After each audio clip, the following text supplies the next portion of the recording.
Now at 6 o'clock, Lake Oswego's City Council will meet tonight to discuss a possible appeal to the recent ruling opening Oswego Lake to everyone.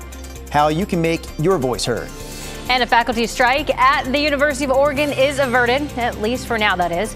We're breaking down the tentative deal. Also this hour, parts of southeast Oregon remain under a state of emergency. Coming up, a closer look at the overwhelming floodwaters as the 6 o'clock hour of sunrise starts right now.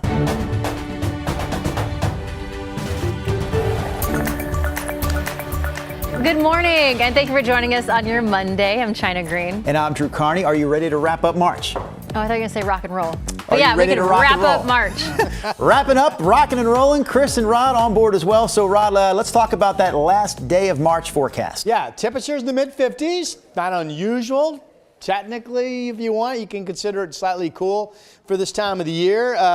We've got rain moving south to north, and we're just getting out of a heavier rain area that's now moving up into Battleground. It's scattered light stuff now south of Portland down into Salem and over into Tillamook, but there's a low offshore, so the showers will keep coming today, moving south to north. There's the rain. We've got it zoomed in. The lights always make the rain look like it's an absolute hurricane, right? But that's pretty impressive from Providence Park.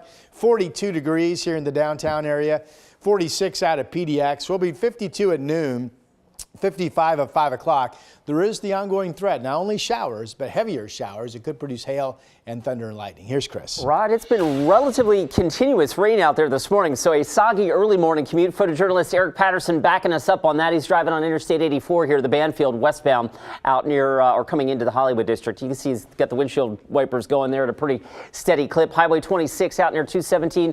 Lots of road spray there, and to Rod's point about it being cool, it is snowing up on the mountain. This is Highway 26, not far from government camp, so just be aware of that. So far, guys, no unexpected freeway trouble just yet. All right, thank you, Chris. Earlier this month, a Clackamas County judge ordered the city of Lake Oswego to open Oswego Lake to the public, telling the city to take down signs that restricted access. Now, that decision came down after more than a decade of debate over access to the lake, and the legal battle isn't over yet. An organization of lakeside homeowners has appealed, and the city of Lake Oswego is now considering joining that appeal. Sunrise reporter Ashley Graham joins us from the lake this morning to break down the details. Good morning, Ashley. Yeah, Drew, China, good morning. The City Council will hold a special meeting tonight. They say they want to hear from the community. Should they appeal this decision or not? They've set aside about an hour for this conversation, and people will have up to 3 minutes to share their thoughts. But let's talk through this judgment together. The ruling from the Clackamas County judge allows public access from one spot on the lake, Millennium Park Plaza. The two plaintiffs in this case worked for years to argue that it should be a public resource that everyone can enjoy.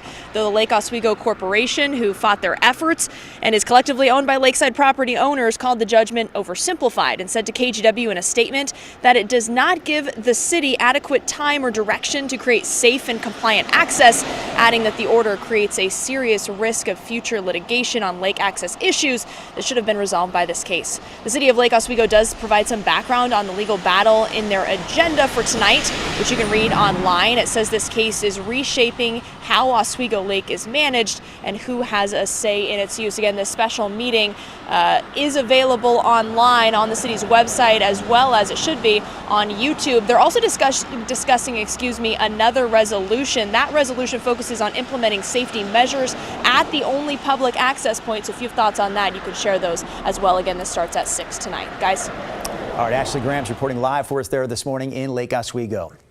Meanwhile, what some are now calling a nationwide Tesla takedown continued over the weekend. The protests and rallies outside Tesla dealerships all around the country included this one we see here in Tigard on Saturday. Demonstrators are calling out Tesla CEO Elon Musk and his role as head of the Department of Government Efficiency. They claim the Trump administration and DOGE are hurting the nation's standing as a democracy.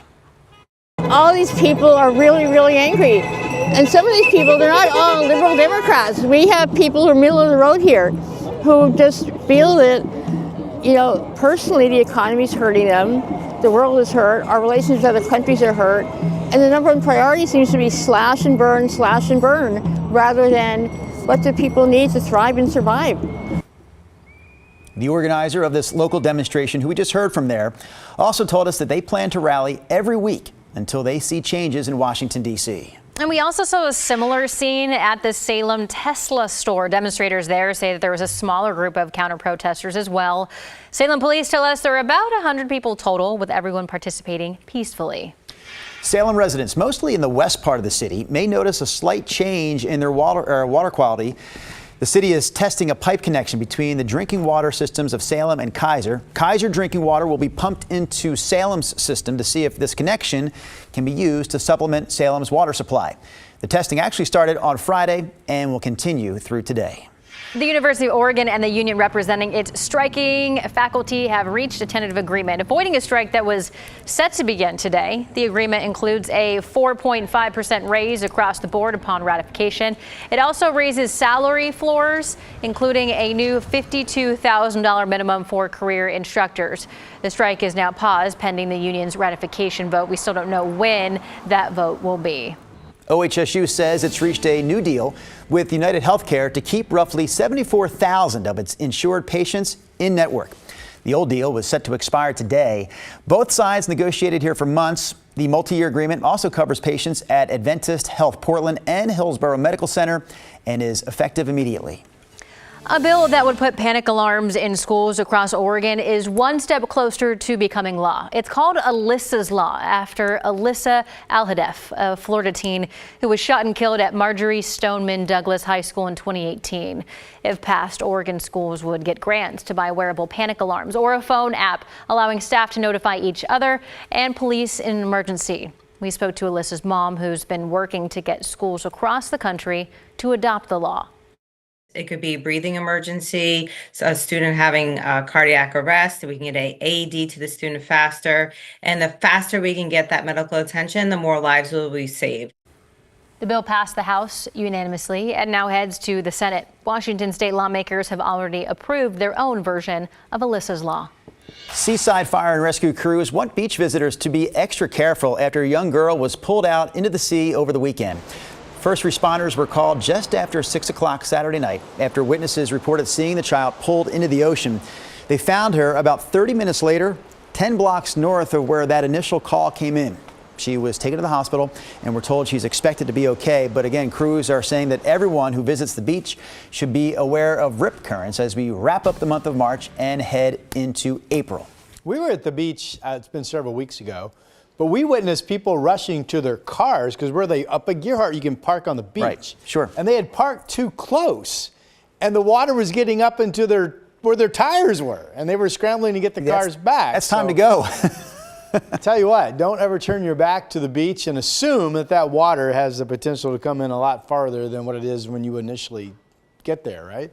Here's a look at the radar. We've got scattered precipitation statewide. Everything's moving south to north. Heavier rain right now working northward up through Clark County. Battleground, good morning to you. That's what has moved through Portland. Right now it's pretty quiet down in Salem, but the last couple of hours have been wet. So Chris has been showing you the wet roadways out there this morning. Definitely a raincoat Monday on this final day of March. We're at 46 degrees temperature-wise. I just checked. Winds are generally less than 10 across the area, including out near the gorge. Troutdale's at 45, Westland 43. We're all pretty similar temperature-wise. 43 in Salem and 44 degrees in Kaiser.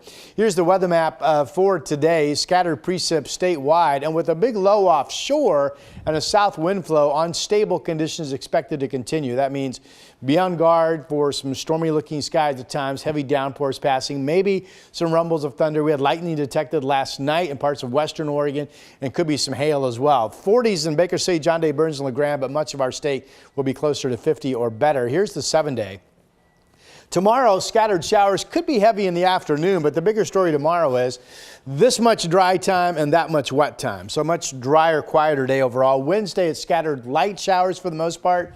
Thursday, mainly dry, and then just like that, we go on a big sunny warm-up that's expected to continue into Monday of next week. 70-degree temperatures on the board easily, it looks like, this upcoming first weekend of April. That's your forecast.